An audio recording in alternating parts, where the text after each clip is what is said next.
most important to take away from all of this is that both the United States and China contribute almost 50% to the global economy and almost 50% to global pollution. And they impact all the rest of the world. So if we want to transition from this death economy, this economic system that's marching towards self-destruction, which is what we've created. The United States and China together have created this death economy, what economists are referring to as a death economy. We need to transition into a life economy. And somehow we need to make sure that both the United States and China come together to make this transition. And if they don't, if this doesn't happen, we're in a lot more trouble than we realize. So let me take a couple of minutes to talk about the death economy and the life economy. Yes, The please. death economy is, it revolves around the goal of maximizing short-term profits for corporations and materialistic consumption for the rest of us, maximizing these in the short term, regardless of the social and environmental costs. And although this was an idea that had been around for some time, it really took off in 1976 when Milton Friedman won the Nobel Prize in economics. And he said, the only responsibility of business is to maximize short-term profits, regardless of the social and environmental costs. And he was listened to by the world. Ronald Reagan promoted him, and Margaret Thatcher of England. So we've got two of you on here, one from the UK and one from the United States. The leaders of these two countries really promoted this concept, as did leaders all over the world. And corporate CEOs bought into it because it provided a very handy measure, profit, short-term profits. And now I'm only going to have this job for maybe 5 years as CEO, maybe 10, but now I'm told I got to maximize short-term profits. Well, that's easy.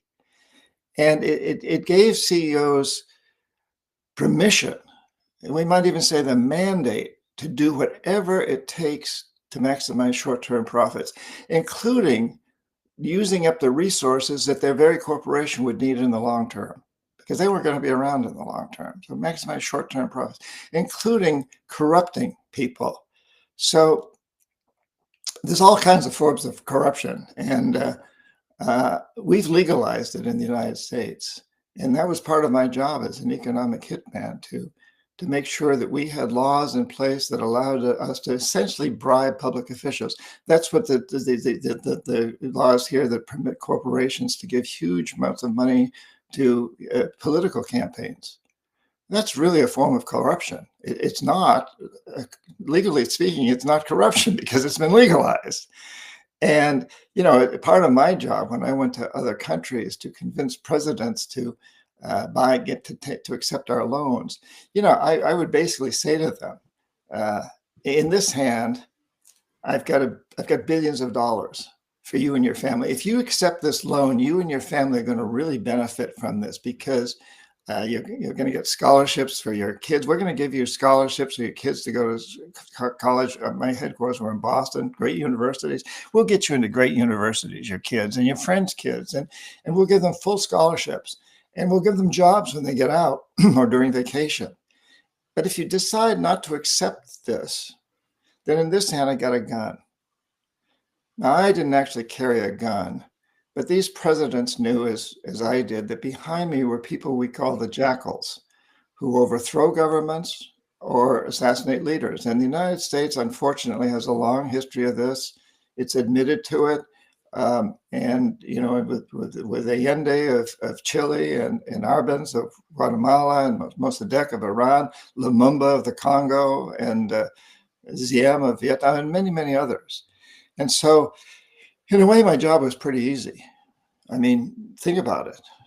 If I'm standing before you and I say, hey, here's a few $1 billion for you, or a gun, what are you going to do?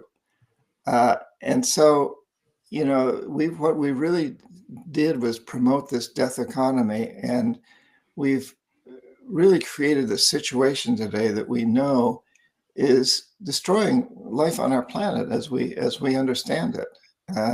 It's we know the volcanoes are erupting. We know the oceans are rising. We know the glaciers are melting. We know but there's more droughts, there's more fires. We know this death economy is not working, and it's time to turn this around and create a life economy. So what I write about these days, the most recent book really deals with, my earlier books dealt with the U.S. economic hitmen, including those that every major international corporation now has that promote the interests of those corporations. And this third book in the trilogy is really talking about what China's economic hitmen have done to dominate the world, especially Africa and Latin America, the two continents that have incredible natural resources that everybody covets, and they've been taken over by China's economic hitmen. And so it's time to turn this around. And I don't know how much detail you want me to go into, but we can make a suggestion to individuals. Everything is lay everything on the table, please. Everything. Okay, so well, I could show you that. I don't know how else to do these graphics, but this is the latest of can you see that? Look, China. Yeah, okay. China back in 2018 when this came out, you can see China had 124 countries, whereas the number one trading partner versus the U.S. is 56. But now that number has gone up significantly. China made huge progress during the pandemic. And the red, just for everyone to understand who's looking at it, the red is China, the blue is the United States. Correct. Okay. Correct. Oh, and now China is more than twice what the United States has. And that's all happened within the last couple of decades. And, part of it, frankly, is because the United States has failed in so many ways. We poured resources into Afghanistan and Iraq, and wars that were devastating to us. And while China put its resources into Africa and Latin America, attempting to get a foothold on those continents, which it has done very successfully. But I would like to say to your listeners that every one of us can play a role in transforming this death economy to a life economy. And, I think we all know that there's daily things we can do. We can use less fossil fuels. We can eat a more plant-based diet, perhaps. There's all kinds of things that we know. There's lists and lists and lists, and those are all important. But I like to suggest to people that what they really need to do is what gives them the most satisfaction in their life. Because we won't be successful if we don't do that. So I suggest to people, and this is in the book, you can get more details, but to ask every one of us and every one of your listeners to ask 5 questions of themselves. And the first question is, what do I most want to do with the rest of my life? What will bring me the greatest satisfaction? And I would answer that by saying, I want to write. I love to write. So I want to keep writing. I just don't want to ever stop writing.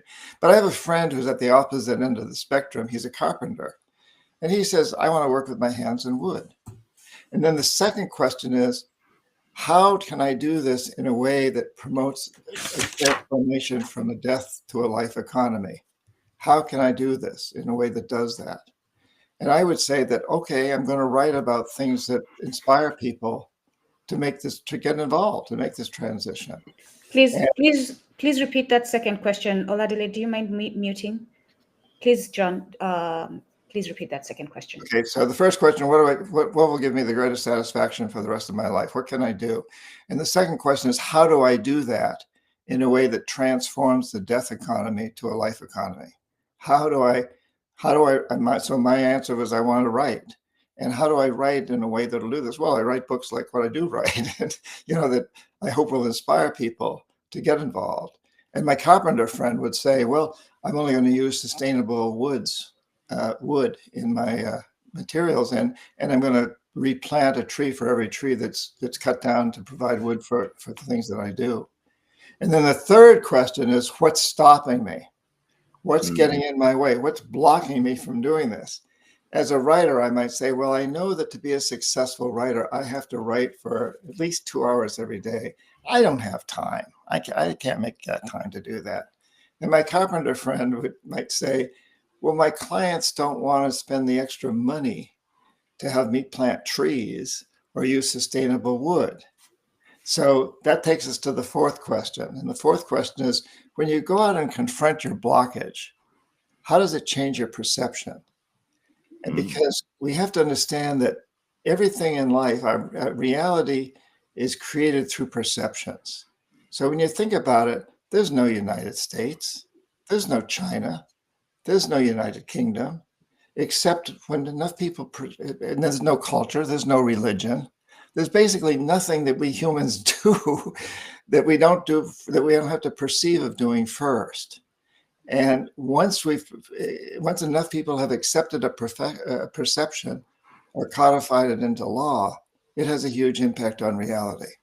So this fourth question is, when I touch that which is holding me back, the blockage, the third question, when I go out and confront it instead of running from it, how does it change my perception? So for example,